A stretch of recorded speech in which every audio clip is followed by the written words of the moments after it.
Salute জানাই, salute salute আফগানিস্তানের টিমকে স্যালুট জানাই। এই প্রথমবার সেমিফাইনালের কাঠগড়ায় পৌঁছে গেল। মানে বাংলাদেশকে হারিয়ে বাংলাদেশের কাছে জয় ছিনিয়ে নিয়ে আফগানিস্তান চলে গেল সেমিফাইনালের কাঠগড়ায়। অসম্ভবকে সম্ভব করে একটা দুর্দান্ত ম্যাচ খেললো আফগানিস্তান। এই ম্যাচের আর তুলনা হয় না।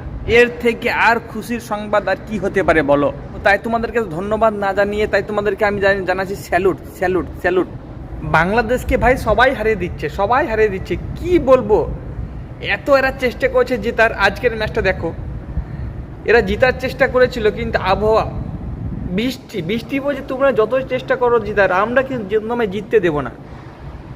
আমরা কিন্তু তোমার পিছনে পড়ে গেছি, তোমরা কিন্তু তোমাদেরকে আমরা জিততে দেবো না।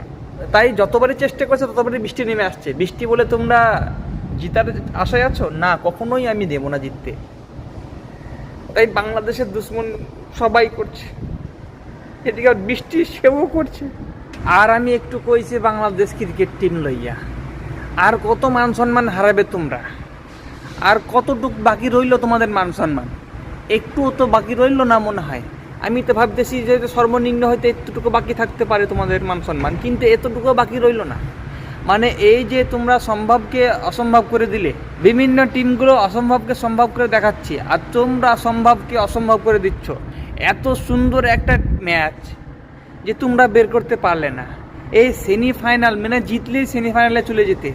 13 ওভারের মধ্যে তোমরা যদি জিতে ম্যাচটা তাহলে তোমরা সেমিফাইনালে পৌঁছে যেতে। কিন্তু তোমরা কইছো না আমরা তো সেমিফাইনালে খেলার জন্য আসিনি। মানে বাংলাদেশ ক্রিকেটের যে হেড কোচ, তেনার বাড়ি হচ্ছে শ্রীলঙ্কা, তিনি তো বলেছে আমরা সুপার 8-এ যাব। সুপার 8-এর পরেরগুলো যেগুলো হবে সেগুলো তো আমাদের বোনাস হিসেবে ধরে নিতে হবে। তাই বাংলাদেশের ক্রিকেটের খেলোয়াড়রা বলছে যে না, আমাদেরকে তো আগেই বলে দেওয়া হয়েছে আমরা সুপার 8 পর্যন্ত খেলা করব, বাকিগুলো তো বোনাস, তাই আমাদের বোনাস দরকার নেই। তোমাদের খেলা দেখে সকালবেলাকার আমার হাগাটাও বন্ধ হয়ে গেছে। আমি ভাবছি যে কি দেখলাম, খেলা দেখে আমার হাগাও বন্ধ। ভারত যে অস্ট্রেলিয়াকে হারিয়ে যে সুযোগ এনে দিয়েছিল বাংলাদেশকে, এই সুযোগ আর জীবনেও পাবে না। মানে এইরকম দুর্দান্ত একটা সুযোগ জীবনের মধ্যে আর কোনোদিনও পাবে না। এত বড় সুযোগ একটা হাতছাড়া করেছে। তো আমি কি ট্রোল করব? বাংলাদেশের যেসব ক্রিকেটার আছে তারা ট্রোল করে একদম ভরিয়ে দিয়েছে। একজন আবার কইছে নাজবুল হাসান শান্ত সুধানির পুত। আমি কইলাম সুধানির পুত কেন কয়? তো দেখলেন যে না বেটা কালা আছে, সেই জন্য কইতে যে সুধানির পুত। ভাই সাকিব বলের এখানে কি দোষ? তিনি তো বাংলাদেশকে দিয়েছে বিশ্ব সেরা অলরাউন্ডার। তিনি ক্রিকেট অনেক আগে ছেড়ে দিয়েছে, এখন শুধু দোকান উদ্বোধনের কাজে লেগেছে। তাই যদি তোমাদের ছোট্ট কোনো দোকান থাকে তাহলে তোমরা সাকিব হাসানকে নিয়ে সেই দোকানগুলো উদ্বোধন করে নিও। তেনাকে আর লজ্জা দিও না ভাই, তিনি তো বিশ্বের সেরা অলরাউন্ডার। আর কি চাই, আর কি দেবে তোমাদেরকে? এখানে কিন্তু লিটন দাস পিক পিক করে হাসছে। লিটন দাস বলছে যে আমাকে তো কেউ কিছু বলতে পারবে না, কারণ তো আমি তো হাফ সেঞ্চুরি করেছি, হারি আর জিতি হাফ সেঞ্চুরিটা তো করেছি। মানে আমার সঙ্গে যদি কেউ সাথ দিত তাহলে আমি খেলে নিতাম, তাহলে আমি ম্যাচটা বের করে দিতাম। মানে লিটন দাস কিন্তু চরম বাঁচা বেঁচে গেছে। তাই বলছি আজকে লিটন দাসের দুর্দান্ত পারফরমেন্স ছিল প্রথম থেকে যে লিটন দাস 5 ওভার পর্যন্ত যে রানটা নিয়ে গেছিলো, আমি ভেবেছিলাম যে না বাংলাদেশ হয়তো চলে গেল সেমিফাইনালে। তাই মানে বড় খুশি হয়েছিল যে বাংলাদেশ সেমিফাইনালে প্রথমবার সেমিফাইনাল T20 ওয়ার্ল্ড কাপে প্রথমবার সেমিফাইনাল খেলবে। কিন্তু বাংলাদেশ বলছে না, এটা তো অসম্ভব।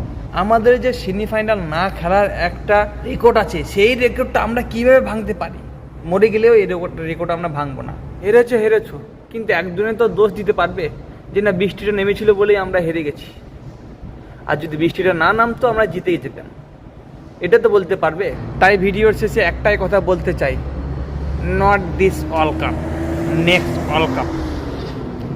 এক বালতি সমবেদনা জানিয়ে এখানে ভিডিওটা শেষ করছি। তো চলো বন্ধুরা, আজকে ভিডিও এই পর্যন্তই। আর যদি ভিডিও ভালো লেগে থাকে পেজটাকে ফলো করে নেবে। তো আজকে ম্যাচটা কে দেখেছো কমেন্ট বক্সে কমেন্ট করে জানাও, আর কে কোথা থেকে দেখছো সেটাও কমেন্ট বক্সে কমেন্ট করে জানাও। আর বিশেষ করে পেজটাকে ফলো করে নিও কিন্তু। তাহলে চলো আজকে ভিডিও এই পর্যন্ত, ততক্ষণের জন্য টাটা, বাই বাই।